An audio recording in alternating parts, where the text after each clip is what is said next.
Situation बदल्यो म बदलिन्छु, situation बदलेपछि म बदलिनँ भने मलाई गाह्रो हुन्छ भनेर बुझ्नुपर्छ। मैले एसिड फ्याँक्नै पर्छ, मैले चक्कु हान्नै पर्छ, मैले बदला लिनै पर्छ भनेर बुझ्छ। यो चाहिँ सबभन्दा डरलाग्दो र दर्दनाक अपराध हो। त्यसकारण समग्रमा के बुझ्नुपर्छ भने मैले कुनै दुश्मनी साँच्नको लागि कुनै जघन्य अपराध गर्न ट्राई गर्छु भने त्यो मेरो प्रब्लम हो है। उसले मलाई एक्सेप्ट नगर्न पाउँछ, उसले मलाई इग्नोर गर्न पाउँछ, त्यो इग्नोर गरेको एक्सेप्ट चाहिँ मैले गर्नुपर्छ, नत्र मलाई प्रब्लम हो भनेर बुझ्नुपर्नेमा ऊ एसिड फ्याँक्नुतिर लाग्छ। सुसाइड आफैमा असहज विषयवस्तु, त्यही लाइफ सुसाइड त झन् दर्दनाक स्थिति हो। अरूलाई कति गाह्रो हुन्छ त्यो हेर्दा, सबै गाह्रो अवस्था हुन्छ। त्यस कारण के बुझ्नुपर्छ, अब प्रकृतिहरू फरक हुन सक्छन्, अपराधका, सुसाइडका र खुसीका पनि फेरि।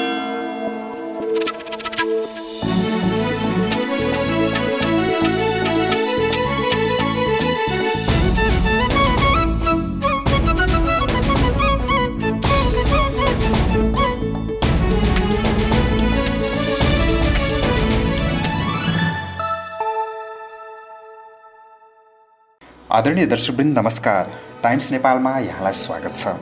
दर्शकवृन्द, कोरोना भाइरस कोभिड-19ले लामो समयसम्म विश्व नै आक्रान्त बन्यो। उक्त सङ्क्रमणबाट बच्नको लागि तत्काललाई एउटै उपाय थियो, त्यो हो लकडाउन, जुन नेपालमा पनि लागू भयो। लामो समयको त्रासदीपूर्ण वातावरण र लकडाउनका कारण सिङ्गो जनसमुदाय प्रभावित बन्यो।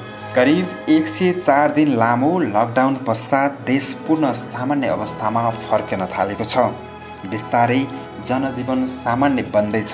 यद्यपि सङ्क्रमण फैलिने सम्भावना भने घटेको छैन, झन् बढ्न सक्ने दावी विज्ञहरूले गरेका छन्।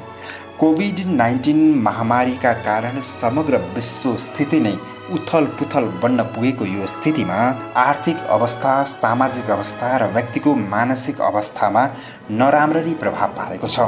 नेपाल जस्तो आर्थिक अवस्था कमजोर भएको मुलुकमा कोभिड-19 र लकडाउनका कारण व्यापार व्यवसाय धराशायी बन्ने लगायत रोजगारी गुम्ने आदि समस्याले व्यक्तिमा मानसिक तनाव र चिन्ता बढ्न गएको छ। तत्काल र दीर्घकालीन रूपमा मानसिक समस्या बढ्ने र अझ जटिल बन्न सक्ने अवस्थाका विषयमा मनोविद बासु आचार्यसँग हामीले संवाद गरेका छौँ। हेरौँ उक्त संवादको मुख्य अंश। अहिले अब लकडाउन लगभग अलि बढी नै खुकुलो भएर बिस्तारै अब समाप्त जस्तै गरिदिएको छ गभर्मेन्टले। यसलाई मध्यनजर गरेर अब मान्छेहरूलाई चाहिँ आफूलाई सम्हाल्नलाई चाहिँ अलि हतोत्साही भए जस्तो हुन्छ क्या। किनभने लकडाउनभरि एकदम आपतै पर्यो, असहज भयो, एडजस्ट हुन सकेनन्, खुसीहरू खोज्न सकेनन्, सजिलो तरिकाले टिक्नहरू गाह्रो पर्यो, आर्थिक रूपमा गाह्रो पर्यो, सामाजिक रूपमा गाह्रो पर्यो, कोरोनाको सन्तासको रूपमा गाह्रो पर्यो।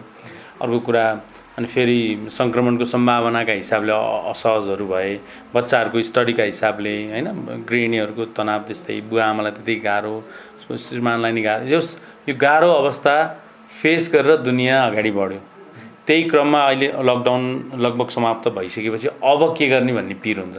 अब के गर्ने होला त है। अब पसल खोल्नेहरूको पनि अब यो 3 महिनासम्मको असहज स्थिति, कसैले अब कसैको जबको विषयमा पनि अब जब अब राख्दैन कि कतिले नराख्दैन होला, अब नाउ भनिदिएको छ ठाउँमा होइन, आउनु पर्दैन, अब हामी बिस्तारै बोलाउँला भनिदिएको छ। त्यो बेलाको असहजता, कसैको अब स्टडीको प्रब्लमहरू छन् होइन, के बच्चाहरूको स्टडीको प्रब्लमहरू छ होइन, अथवा बुवा आमाका अनेक चिन्ताहरू छन्। अब सङ्क्रमण सम्भावना बढी भनेको छ, अब वृद्धलाई सुन्छ भनेर ऊ बेलादेखि नै फुक्दै आएका छन् सबैतिर।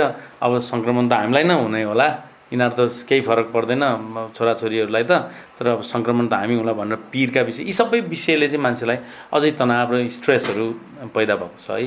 अब फेरि PTSD भन्ने हुन्छ क्या, पोस्ट ट्रमेटिक स्ट्रेस डिसअर्डर भनेको चाहिँ अभिघातजन्य अवस्था भनेको यस्तो सन्तासको अवस्था पछि एउटा मान्छेलाई सुन्ने हुने एउटा समस्या हुन्छ, बेचैन हुने, गाह्रो हुने, असहज हुने समस्या हुन्छ। त्यो समस्या पनि मान्छेले फेस गर्नु परिरहेको छ। त्यो PTSD केस त्यो एउटा एन्जाइटी हो, तर त्यो एन्जाइटीले एकदम पीडा दिन्छ। त्यो PTSD फेस गरिसकेपछि पनि मान्छेलाई असहज स्थितिहरू पैदा हुन्छ। समग्रमा भन्नुपर्दा अब मान्छेलाई केही हदसम्म गाह्रो हुनसक्छ र कसैले चाहिँ आफूलाई व्यवस्थित गर्न ट्राई गर्छन्। मुख्य कुरा भनेको चाहिँ अब हामीले कसरी बुझ्ने हो, आफूलाई, सिचुएसनलाई, माहौललाई, यो अवस्थालाई कसरी बुझ्छौँ, त्यो अवस्थामा हामीले कस्तो धारणा बनाउँछौँ त फेरि हामीले यथार्थपरक धारणा बनाउँछौँ कि आफ्नै मनगणन्ती धारणा बनाउँछौँ। यथार्थपरक धारणा बनाइयो भने त्यो सिचुएसनमा एडजस्ट हुन र त्यहाँ सजिलो तरिकाले आफूलाई सम्हाल्दै अगाडि बढाउन सक्छौँ होइन। आफ्नै मनगणन्ती भनेको विरोधाभास क्या डिसफङ्सनल थटहरू क्रिएट गर्न थाल्यो भने चाहिँ रियल भयो यथार्थमा नभएको आफ्नै दिमागले जे जता लगाएको छ त्यतै सोच्ने प्रकारको विचारहरू आउन थाल्यो भने चाहिँ आफूलाई फिजिकल सिम्टम इमोसनमा प्रब्लम व्यवहारमा समस्या हुँदै विशेषतः मनोपीडाहरू बढ्न सक्ने सम्भावना बढी हुन्छ। त्यसकारण हामीले ट्राई गर्ने के सिचुएसनमा जाने परिस्थिति मेरो अनुकूल छैन, परिस्थिति मेरो अनुकूल नभएपछि मैले एक्सेप्ट गर्नै पर्छ। मेरो अनुकूल परिस्थिति नहुन पाउँछ, मेरो जब जान नि पाउँछ, मलाई कसैले एक्सेप्ट नगर्न नि पाउँछ, कसैले इग्नोर गर्न पनि पाउँछ, अनि मेरो राम्रो हुनुपर्छ भन्ने पनि छैन है भनेर पहिला एनालाइसिस गर्ने। त्यसपछि अनि चाहिँ यथार्थतामा आउँछ क्या हो। अनि त्यसपछि बिस्तारो दुःख गर्न ट्राई गर्छ। म यस्तो अवस्थामा थिएँ, कति राम्रो थियो हेर, अब यो स्थितिमा पुगेँ, मेरो के होला होइन, सब बर्बाद हुन्छ कि हुँदैन भन्ने हुँदैन क्या कहिले पनि। बर्बाद हुन्छ कि हुँदैन भन्ने हुँदैन। दुःख गऱ्यो भने सजिलो हुन्छ, बुझ्यो भने सजिलो हुन्छ, म्यानेज गर्न सिक्यो भने सजिलो हुन्छ। बर्बाद हुन्छ कि चाहिँ कसरी हुन्छ नि, फङ्सनल भएन भने चाहिँ बर्बाद हुनसक्छ है। आफू तडपेर छटपटाएर यताउता औडा भएर बेचैन भएर हिँड्न थाल्यो होइन, कहिले पनि टाइममा सुत्न नसक्ने अथवा आफ्नो मुडहरू पनि म्यानेज गर्न नसक्ने, पुरै डाउन भएर बस्ने स्थिति, होपलेस हेल्पलेस हुन थाल्यो भने चाहिँ अनि उसको मनोपीडामा बर्बादीतर्फ जान्छ। असहज हुने, बेचैन हुने, घबराहट हुने, चिन्ता पिर, नमजाग हुने, नरमाइलो, केही गर्न मन नलाग्ने, खान मन पनि नलाग्ने, सम्झ्यो दुःख पायो, सम्झ्यो पीडा भयो, सम्झ्यो बेचैन भयो, असहज स्थिति हुनसक्छ। यथार्थमा सोचेन भने रियालिटीमा गयो भने त जस्तो स्थिति छ म एडजस्ट सुरु हुन्छ। फेरि म अब जब गयो के सोध्छ, अब म अर्को जब गर्न ट्राई गर्छु, नत्र आफै केही गर्न ट्राई गर्छु, अथवा 1 वर्ष म चुप लाएर बस्छु। त्यति बेलासम्म म बरु खर्च घटाउँछु, म थोरैभन्दा थोरै खर्च मेन्टेन गरेर आफूलाई सजिलोभन्दा सजिलो बनाउन ट्राई गर्छु भनेर सोच्छ। यतातिर के गर्छ, ल अब मलाई मजा आएन, गाह्रो भयो भनेको मतलब गाह्रो हुने कि सजिलो हुने भनेर बुझ्ने आफैले हो। बुझिएन भने सपोर्टको लागि जानु पनि आफैले पर्छ। समग्रमा बुझ्नुपर्छ कि आफू मात्रै केन्द्रबिन्दु बनाएर बुझ्नु हुँदैन। आफू मात्रै केन्द्रबिन्दु बनाएर बुझ्नु थाल्यो भने त तपाईँलाई पनि गाह्रो छ, मलाई पनि गाह्रो छ, उसलाई पनि गाह्रो छ, दुनियाँलाई गाह्रो छ नि होइन त। आर्थिक अवस्थामा कमजोर हुन थालेछ होइन, सबै कुराले अब आफूलाई सजिलो बनाइदिएको छैन, भोलि पछाडिको स्थिति के होला होइन, अब कसरी अगाडि बढ्ने पिर त छ नि। तर जस्तो छ म त्यस्तैबाट अगाडि बढ्छु। जेरोबाट सुरु गर्न कहिले हतार हुँदैन, कहिल्यै ढिला हुँदैन। त्यस कारण के बुझ्नु पऱ्यो, म जस्तो अवस्था छ त्यसलाई जेरो मानेर अप हुन्छु है। म त्यो हिजोका सक्सेसफुल कुरा होइन, हिजो मैले बनाएका योजनाहरू, अब उसलाई मैले भनेका कथा कविता कसरी अब उसले के सोचला त्यतातिर जाने होइन। सिचुएसन बद्ल्यो म बद्लिन्छु, सिचुएसन बद्लेपछि म बद्लिनँ भने मलाई गाह्रो हुन्छ भनेर बुझ्नुपर्छ। अन्तर्द्वन्द्व व्यवस्थापन गर्न सकेन भने अनि त्यसलाई अलिक दबाब जान्छ क्या। दबाबको मात्रा अलि लामो समयसम्म र धेरै जान थाल्यो भने मनोपीडा हुन्छ। मनोपीडा भनेको चाहिँ अब फेरि आत्महत्या जोड्न थालेपछि मनोपीडा पनि जोड्नुपर्छ। मनोपीडा पनि विशेषतः डिप्रेसन अनि एकदम तनाव, एडजस्टमेन्ट प्रब्लमहरू हुन थाल्यो भने चाहिँ मान्छेले सुसाइड गर्न ट्राई गर्छन्। यस्तो हुन्छ फेरि जस्तै एकजना सुसाइड एटेम्प गर्यो, एकजना मृत्यु भयो, एटेम्प गरेर मृत्यु भयो भने 20 जनालाई एटेम्प गरे हुन्छ भनिन्छ क्या। 20 जना छुट्टा छुट्टै ठाउँको प्रयास चाहिँ एकजनाको मृत्यु हो भनेपछि 1400को मृत्यु भयो भने त कति हजार जनाले एटेम्प गरे होला नि त, जुन न्युजमा आउँदैन है। हस्पिटलमै ती समाधान गर्छन्, कतिले ती साटसुट गर्छन्, त्यो मिडियामा पनि आउँदैन है। अब एटेम्प गर्ने मध्येका फेरि योजना बनाउने कति होला नि त, योजना बनाउने तर सुसाइड एटेम्प चाहिँ नगर्ने, योजना मात्रै बनाएर बसेकाहरू कति होला, योजना नबनाउने तर मर्न मन लागेको कति होला त फेरि हेर्नु त है। योजना चाहिँ बनेका छैन तर मर्न पाए आनन्द हुन्थ्यो भन्ने कति होला। अनि फेरि सबै मानसिक समस्याले मर्न पाए आनन्द हुन्थ्यो भने हुँदैन, सबै डिप्रेसनले मर्न पाए आनन्द हुन्थ्यो भने हुँदैन। पछि डिप्रेसन कतिलाई होला त फेरि हेर्नु त, धेरै डिप्रेसन अनि मर्न पाए आनन्द हुन्थ्यो, फेरि प्लानिङ, त्यसपछि एटेम्प अनि मात्रै सुसाइडको अब त्यो कमिट गर्ने भनेपछि त कतिजनालाई गाह्रो छ भनेर एनालाइसिस गर्नु चाहिँ मुख्य कुरा हो कि। यी सबैलाई गाह्रो भएकोहरूलाई चाहिँ सजिलो बनाउनु चाहिँ अब सबैको आफ्नो धर्म हो, कर्तव्य हो, चाहे मिडियाको, चाहे हाम्रो, चाहे साइकाट्रिस्टको, चाहे अब जनप्रतिनिधिहरूको, चाहे सोसल वर्करहरूको, जस यो विषयमा केही विज्ञहरूको चाहिँ अब यो सब यत्रोलाई सजिलो बनाउनुपर्छ। त्यसलाई कम गराइयो भने चाहिँ सुसाइड रेट पनि कम हुन्छ, यसलाई बढाइयो भने सुसाइड रेट पनि बढ्छ। है। त्यसकारण मान्छेलाई गाह्रो बढी छ, त्यसकारण आत्महत्या पनि बढायो भनेर बुझ्नुपर्छ। कोहीको मानसिक समस्या कस्तो प्रकारको हुन्छ भने आफूले सोचे जस्तो भएन भने त्यसलाई पनि म सजिलोसँग बस्न दिन्न भन्ने हुन्छ। उसलाई थाहा छ कि एसिड हानेपछि उसको लाइफ टाइम उसको जिन्दगीमा प्रब्लमहरू आउँछ होइन। उसको फेस बिग्रिन्छ, उसको मन बिग्रिन्छ, उसको योजना बिग्रिन्छ, उसको भविष्य बिग्रिन्छ भन्ने उसलाई थाहा छ र पनि उसले आक्रमण गर्छ, एसिड फ्याँक्छ भनेपछि उसलाई आफ्नो यो जुन छ नि तुस, आफ्नो यो एङ्गर छ नि, आफ्नो यो बेचैन छ नि, औडा छ नि, यो समाप्त पार्नलाई मेरो सोच म्यानेज गर्नुपर्छ भन्ने उसलाई लाग्दैन। मैले एसिड फ्याँक्नै पर्छ, मैले चक्कु हान्नै पर्छ, मैले बदला लिनै पर्छ भनेर बुझ्छ। यो चाहिँ सबभन्दा डरलाग्दो र दर्दनाक अपराध हो। यो अपराधले चाहिँ के जिउँदै मार्दै जस्तो भयो क्या, चाहिँ उसको मर्या स्थिति उसको बाँचेको स्थितिको बिचमा राखिदिन्छ क्या त्यो एसिड हान्ने चाहिँ। उसलाई ध्वस्त पार्दाखेरि आफू शान्त हुने, उसलाई धेरै आनन्द आउँछ र त्यो नगरेसम्म उसलाई शान्ति हुँदैन भन्ने हुन्छ। त्यो चाहिँ प्रब्लम हो। मैले यसको लागि चाहिँ काउन्सिलिङमा जानुपर्छ, मलाई एसिड आक्रमण गर्न मन लाग्यो, मलाई कसैलाई हान्न मन लाग्यो। त्यो टोटली मानसिक समस्या हो कि मतलब त्यो केही क्षणको लागि अलिकति त्यो आवेगले गरिएको हुन्छ कि त्यो पुरानै समस्या हुन्छ कि होइन? आवेग पनि त एउटा प्रब्लम हो नि त।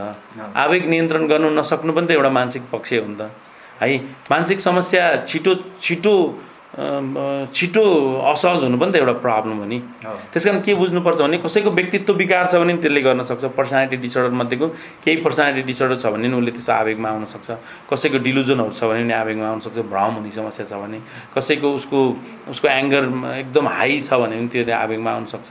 इम्पल्स भन्ने हुन्छ क्या, उसको मनोवेगलाई समाधान गर्न सक्ने क्षमता छैन भने आवेग आउन सक्छ। उसले सोचेको एउटा छ, घटना एउटा घट्दियो भने पनि ऊ आवेगमा आउन सक्छ। त्यसकारण समग्रमा के बुझ्नुपर्छ भने मैले कुनै दुश्मनी साँच्नको लागि कुनै जघन्य अपराध गर्न ट्राई गर्छु भने त्यो मेरो प्रब्लम हो है। उसले मलाई एक्सेप्ट नगर्न पाउँछ, उसले मलाई इग्नोर गर्न पाउँछ। त्यो इग्नोर गरेको एक्सेप्ट चाहिँ मैले गर्नुपर्छ, नत्र मलाई प्रब्लम हो भनेर बुझ्नुपर्नेमा ऊ एसिड फ्याँक्नतिर लाग्छ। अनि एसिड फ्याँकिसकेपछि उसले के हुन्छ भनेर ऊ सोच्न सक्दैन क्या। उसले ग्लानी महसुस गर्न सक्छ, तर अपराध भएपछि गरिएको ग्लानीको केही अर्थै छैन। उसले ग्लानी यत्रो मैले गर्नु हुँदैन थियो, ओहो यत्रो बर्बाद हुँदो रहेछ, यसरी उसको इमोसनमा त्यत्रो असहज पर्दो रहेछ, उसको जिन्दगीमा यस्ता विषयवस्तुहरू ध्वस्त हुँदो रहेछ भनेर त त्यो कारागारमा बसेर त सोचि त रहेछ नि उसले। ओहो अब त्योलाई यस्तो भयो होला होइन। फेरि उसलाई पनि त कारागारमा पुलिसले पनि त केही न केही त दिएको हुन्छ, यस्तो हेर तैँले गर्दा यो भयो होइन, यसो भयो अनि यो के हो त यो भन्दा झलास त हुन्छ नि। त्यो झलास चाहिँ एसिड फ्याँक्नु अगाडि नै, किन्न जानु अगाडि नै हुनु पर्थ्यो। त्यसकारण उसको मानसिक पक्ष एकदम कमजोर छ, उसको बुद्धि एकदम कमजोर छ, उसको सोच्ने क्षमता, विषयवस्तु म्यानेज गर्ने क्षमता, सहन सक्ने क्षमता, एनालाइसिस गर्न सक्ने क्षमता कमजोर छ। त्यसकारण त्यो कमजोर व्यक्तिहरूले चाहिँ आक्रमण गर्ने हो। यो सुसाइड एटेम्प गर्नु त उसको विवेक हो नि त, सबै कुरा उसको सोच हो नि त, उसको कग्निसन हो नि त।